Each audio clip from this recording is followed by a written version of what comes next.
পাহাড়ি ঢল ও বন্যায় বিপর্যস্ত হয়ে পড়েছে চট্টগ্রামের বিস্তীর্ণ এলাকা। 3 দিন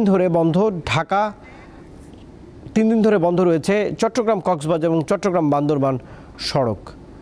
বন্ধ রাখা হয়েছে সব ধরনের শিক্ষা প্রতিষ্ঠান। রাউজানে বন্যার স্রোতে ভেসে যাওয়া ডিঙি নৌকা সহ ব্যবসায়ী শাহেদ হোসেন বাবুর মরদেহ 32 ঘন্টা পর হালদা থেকে উদ্ধার করা হয়েছে। এছাড়া চন্দন আইসের স্রোতে ভেসে যাওয়া আরও একজনের মরদেহ উদ্ধার করা সম্ভব হয়েছে। নিখোঁজ রয়েছে বেশ কয়েকজন। রাঙ্গামাটি, বান্দরবান, কক্সবাজার এবং খাগড়াছড়িতে আজ সকাল থেকে বৃষ্টি হয়নি।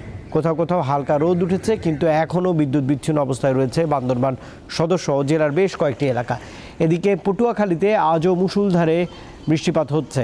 সকাল 6টা পর্যন্ত আগের 24 ঘন্টাতে কলাপাড়া উপজেলায় 79 মিলিমিটার বৃষ্টিপাত রেকর্ড করেছে আবহাওয়া অফিস।